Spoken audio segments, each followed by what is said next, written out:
Hi everybody, here's our week in review, and it was a busy one last week. We honored Bonnie Ross as this year's Woman of Distinction in the 55th State Senate District. Bonnie was among 63 women across the state recognized for their contributions to their communities.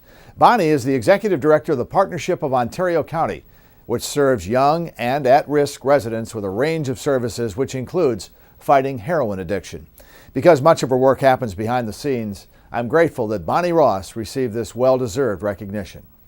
On Wednesday, the Senate passed Credo Cade's Law, my bill to crack down on inattentive drivers and make roads safer. Our legislation is dedicated in part to Cade O'Brien, a U.S. Marine sergeant and Iraq war hero who fought door-to-door and hand-to-hand in Fallujah.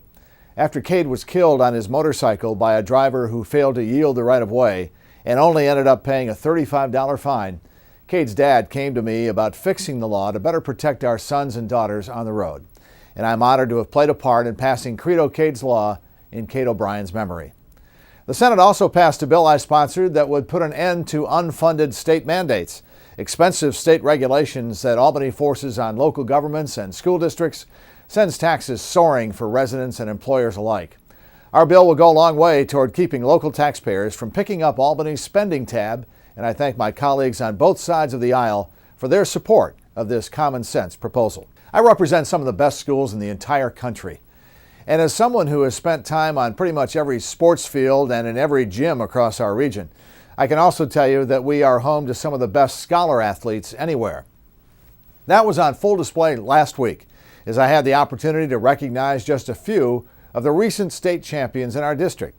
I spent time with the state champion Pittsford Mendon cross-country team, the Mendon girls state champion swimming and diving team, and the state champion Victor Marching Band, Victor Indoor Percussion Unit, and Victor Winter Guard Ensemble.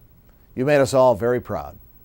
Also last week, we stopped by to say thanks to all those who volunteer their time and work so hard each year for the Salvation Army. Congratulations to the young men and women who received scholarships from the Irondequoit Chamber of Commerce at their annual luncheon. What a great tradition. And finally, it was great to meet and greet those who helped raise money for our scouting programs by rappelling down the First Federal Building as part of the annual 21 Stories for Scouts. Thank you to the many volunteers across our area who give back in so many different ways. I hope you have a great week. I'm Senator Rich Funke.